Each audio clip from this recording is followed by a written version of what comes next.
Hello friends, welcome to my channel teaching with fun. तर friends, आजच्या व्हिडिओमध्ये आपल्याला बघायचे नाउन आणि प्रोनाउन। या मराठीमधून आणि इंग्लिशमधून 2 in 1 व्हिडिओ एकत्रच बनवलेला आहे, जेणेकरून सगळ्या मुलांचा अभ्यास म्हणजे मराठी मीडियमचे असतील इंग्लिश मीडियमचे असतील त्या दोघांचाही अभ्यास याच एकाच व्हिडिओमध्ये होणार आहे। किंवा मग जरी वेगवेगळे मुलं असतील पण मराठी मीडियमच्या मुलांना सुद्धा इंग्लिश मीडियमचे समजेल आणि इंग्लिश मीडियमच्या मुलांना सुद्धा मराठीमधून काय म्हणतात हे सुद्धा समजेल, म्हणून दोन्हीचा सुद्धा फायदा होणार आहे। पण अगोदर व्हिडिओला सुरुवात करण्याच्या अगोदर व्हिडिओला लाईक करा, शेअर करा, कमेंट्स करून सांगत जा आणि सबस्क्राइब मात्र लवकरात लवकर करून घ्या, जेणेकरून तुम्हाला नवनवीन व्हिडिओज बघायला मिळतील। तर फ्रेंड्स, आज बघूयात आपण आपले नाउन आणि प्रोनाउन। फक्त बेसिक शिकवते मी यामध्ये आपल्याला, तर फक्त लहान म्हणजे सुरुवातीच्या मुलांसाठीच बेसिक चालू आहे आणि बेसिकचाच अभ्यास मी आतापर्यंत घेत आलेला आहे। अजून मी वरच्या स्टेपला गेलेले नाहीये, त्यासाठी बेसिकचाच आपल्याला विचार करायचा आहे। तर मग बघून घेऊया अगोदर आपल्याला घ्यायचे नाउन। अगोदर नाउन मराठीमधून समजून घेऊया आपण की कोणतेही व्यक्ती। अगोदर लक्षात घ्या, नाउन म्हणजे काय? नाम। आणि नाम कशाला म्हणतात? नाव। आता नाव कशाला असते हे समजून घेणं खूप महत्त्वाचं आहे। नाव कशाला म्हणतो आपण? समजा माझं नाव काय आहे, तुझं नाव काय आहे, मित्राचं नाव काय आहे, आईचं नाव काय, वडिलांचं नाव काय आहे, किंवा आपण एखादा प्राणी पाळलेला आहे त्या प्राण्याला सुद्धा नाव देतो, किंवा आपल्या घरातल्या एखादी वस्तू असेल टेबल, पंखा वगैरे, मग यांना सुद्धा नाव असते, बोर्ड असते, चॉक असते, हा पेन आहे, ही साडी आहे, असे वेगवेगळे प्रत्येक गोष्टीला नावं जे ज्यांना आपण नावं दिलेली आहेत। मग त्यामध्ये काय काय तर समजा मग व्यक्ती येऊ शकतो, कोणत्याही व्यक्तीची, मग तो पुरुष असेल किंवा एखादी महिला असेल, मुलगी असेल, मुलगा असेल, बाळ असेल, ज्यांना सगळ्या व्यक्तींची त्यामध्ये नावे आलेली आहेत। त्यानंतर आहे मग प्राणी म्हणजे कुत्रा, मांजर, गाढव किंवा एखादी गाय, म्हैस वगैरे यांना सुद्धा नाव दिलेले असतात आपण, आहे की नाही, पाळीव प्राण्यांना। त्यानंतर आहे ठिकाण म्हणजे काय? गाव म्हणजे कोणतं गाव, तुझं गाव कोणतं, माझं गाव कोणतं, माझा जिल्हा कोणता, तालुका कोणता, किंवा आपल्याला एखाद्या दुसऱ्या गावाला जायचंय, दुसऱ्या राज्यात जायचंय, मग त्यांना सुद्धा नाव वेगवेगळे दिलेले आहेत। जर नाव नसतं तर काय झालं असतं माहितीये का फ्रेंड्स?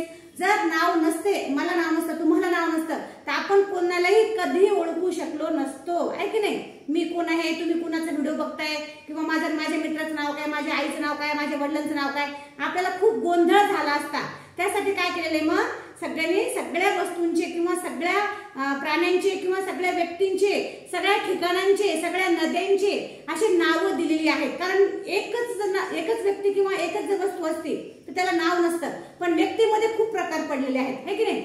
लेडीज आहे, मुलं येतं, जेंट्स येतं, मुली आहेत, बाळ आहे, मग यांना सगळ्याला काय प्रत्येकाला आपण नाव दिलेलं असल्यामुळं आता एकाच घरामध्ये समजा खूप व्यक्ती येतं, मग सगळ्याला एकच नाव कसं देता येईल? जर असं झालं असतं तर मग एका व्यक्तीला आवाज दिला की दुसऱ्या व्यक्तीला काय म्हटलं असतं? ओ म्हणून आवाज दिला असेल ना, एकाला आवाज दिला की दुसरा गेला असता त्याच्या ठिकाणी। मग हा गोंधळ होऊ नये म्हणून सगळ्याला नाव देण्यात आलेले आहे, हे समजून घ्यायचंय। मग त्या नावालाच काय म्हटलेलं आहे मग? नाउन। इंग्लिश मध्ये त्याला म्हणतात नाउन, जेणेकरून तुमच्या लक्षात येईल। आता बघून घ्या, वस्तू येतं, मी आता सांगितलं वस्तू आणि भावना म्हणजे काय? सुख, दुःख, थंड, गरम वाटतं की नाही आपल्याला, फील होतात त्या, मग त्याला सुद्धा नाम आपण दिलेले। आपण म्हणतो की नाही, पाणी खूप थंड आहे, पाणी गरम आहे, किंवा मला आज खूप दुःख झालंय, किंवा मला सुख, आज खूप आनंद झालाय मला। मग अशा पद्धतीने जे आपण त्याला नाव दिलेली असतात प्रत्येक व्यक्तीला किंवा प्रत्येक वस्तूला, प्राण्याला, पक्ष्यांना सुद्धा, म्हणजे याच्यामध्ये कोणतंही काही येऊ शकते। मग ज्याला आपण नाव दिलेली आहे त्यामध्ये काय काय असतं मग बघून घेऊया। व्यक्ती आहे, प्राणी, ठिकाण, वस्तू, भावना, पक्षी वगैरे सगळे प्राणी, सगळे प्रकारचे त्याच्यामध्ये, यांना काय म्हटलेलं आहे मग? नाम असे म्हटलेलं आहे। म्हणजे जसं उदाहरण आपण याच्यामध्ये जसं काय घेऊ शकतो, समजा मुलगा, मुलीची नावे, आहे की नाही,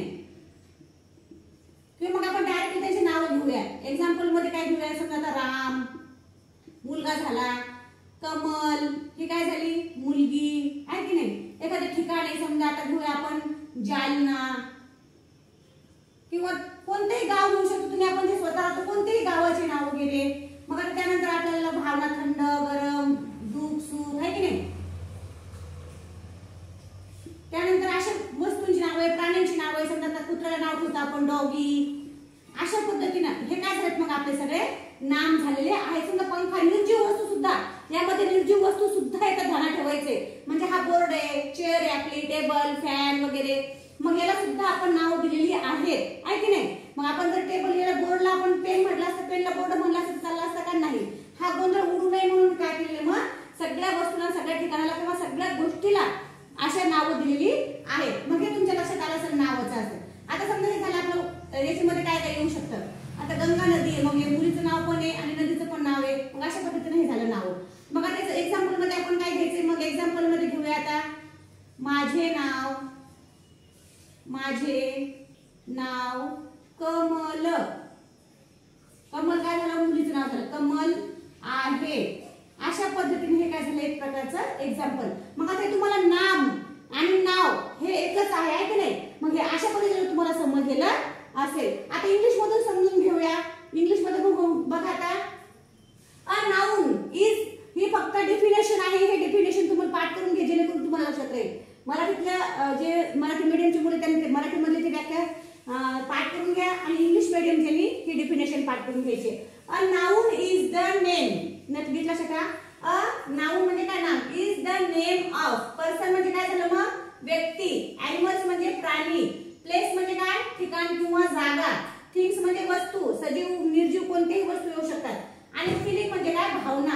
म्हणजे हे जे इकडे दिलेलं आहे तिकडच आपण एक्झाम्पल इकडे घेतलेलं आहे.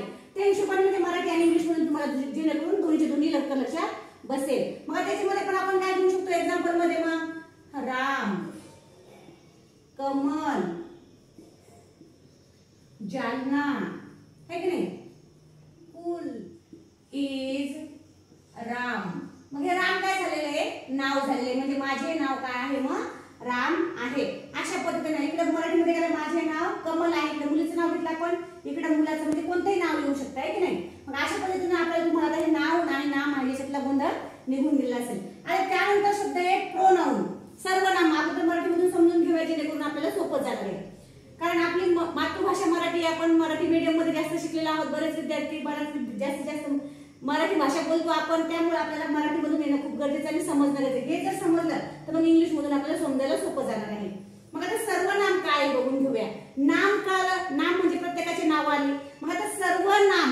सर्वनाम म्हणजे हे सगळे मिळून. हे नाव नाही बरं का? ध्यानात ठेवायचे. हे सगळे मिळून नाही. फक्त सर्वनाम म्हणजे हे यातलं एकही येणार नाही. म्हणजे हे सर्व नाव येणार नाही असा होतो त्याचा अर्थ. आलं लक्षात? म्हणजे यांच्या जागेवर, यांच्या ठिकाणावर आपल्याला काय घ्यायचे? त्याच्या ऐवजी वापरला जाणारा शब्द. म्हणजे नामाऐवजी वापरल्या जाणाऱ्या शब्दाला काय म्हणतात? मग सर्वनाम असं म्हटलेलं. नामाऐवजी म्हणजे नाव वापरायचं नाही. हे ध्यानात ठेवायचंय. म्हणजे यापैकी आपल्याला काहीच वापरायचं नाही. तर काय होईल मग? सर्वनाम म्हणजे हे नाम आणि हे सर्वनाम म्हणजे सगळ्याचे सगळे नाम.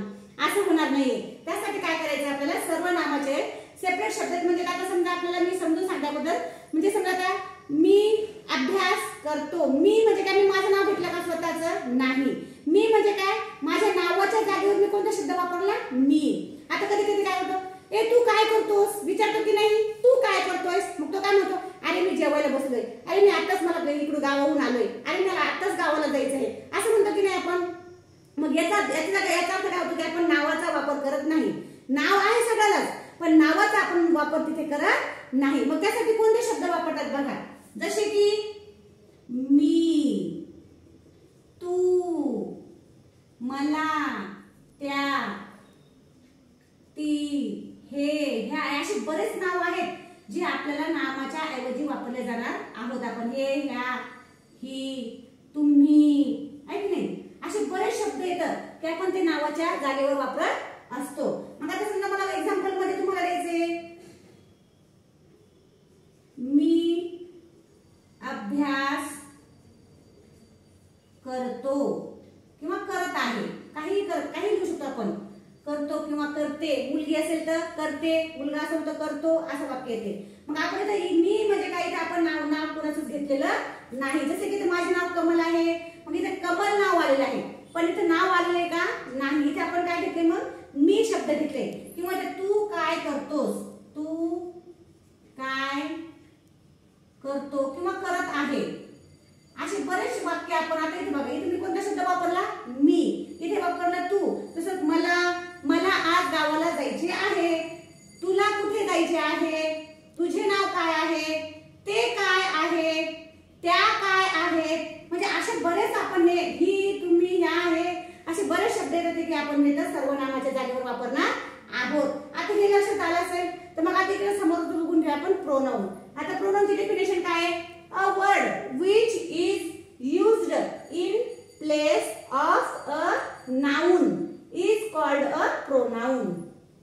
म्हणजे नाऊनच्या जागेवर, प्लेस म्हणजे काय जागा, म्हणजे शब्द नावाच्या जागेवर जो शब्द वापरायचा आहे आपल्याला त्या शब्दाला काय म्हटलेले मग प्रोनाउन असं म्हटलेलं आहे. म्हणजे हाच अर्थ इकडे आहे की नाही. जसं मग आता एक्झाम्पल इंग्लिश मध्ये जसे की कोणकोणते शब्द वापरतात मग he, she, that, me, my, you, it, they, our, असे बरेच शब्द आहेत त्याचे सुद्धा इंग्लिश मध्ये की जे आपण ते नामाच्या जागेवर वापरू शकतो. आता याच्यामध्ये एक्झाम्पल समजा this is my house. House सुद्धा नाम आहे की नाही, पण धिस इज माय हाऊस, मी माझं नाव घेतलं का नाही. मग हे काय घेतलं मी, माय काय घेतलं, मग त्या जागेवर वापरलेलं एक शब्द म्हणजे नावाच्या जागेवर वापरलेले शब्द आहे. किंवा व्हॉट आर यू डुईंग आहे की नाही, म्हणजे तू काय करतो आहेस आहे की नाही, असे शब्द येतात. म्हणून यामध्ये यू म्हणजे काय, तू काय करतो आहेस. मग ह्या जागेवर त्यासाठी सांगितले की नामाच्या न वापरता नावाच्या जागेवरच आपल्याला शब्द वापरायचा आहे. पण ते शब्द कोणते येतात मग हे इथे दिलेले शब्द रेड कलर मध्ये, आणि ते शब्द तुम्हाला थोडेसे लक्षपूर्वक पाठ करून घ्यायचे जेणेकरून तुम्हाला नाम आणि सर्वनाम म्हणजे जे प्रोनाउनचे तुम्हाला इंग्लिश मधून कोणकोणते शब्द आहेत ते तुम्हाला कळणार आहे. आता एक्झाम्पल मध्ये काय घेणार होतं आपण समजा व्हॉट इज युअर नेम, हे झालं क्वेश्चन. समजा आपण क्वेश्चन विचारलं तुझे नाव काय आहे. मग आपण इथे काय वापरलेले तुझे. तुझे म्हणजे काय, तुझं नाव काय आपल्याला माहित नव्हतं ना, म्हणून आपण म्हणजे तिथं माहित नसतं.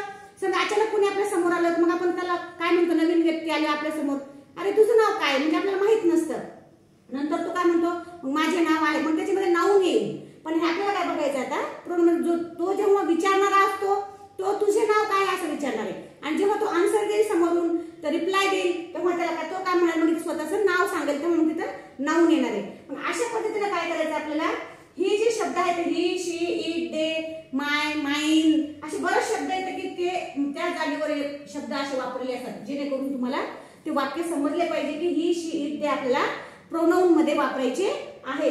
आता अशा पद्धतीने तुम्हाला जर आणखी वाक्य तुम्ही बनवा हे शब्द वापरून, इंग्लिश मध्ये जे शब्द दिलेले आहेत ते शब्द वापरून, he is my sister, she is my sister, sorry he is my brother, she is my sister, that is my home, my self म्हणजे स्वतःच नाव सांगायचं, किंवा माय मदर नेम इज, असे शब्द तुम्ही इथे वाक्य हे जे शब्द हे शब्द घेऊन आणखी खालच्या साईडला तुम्ही असे वाक्य बनवा जेणेकरून तुम्हाला प्रोनाउन तुमच्या लक्षात पक्के राहतील.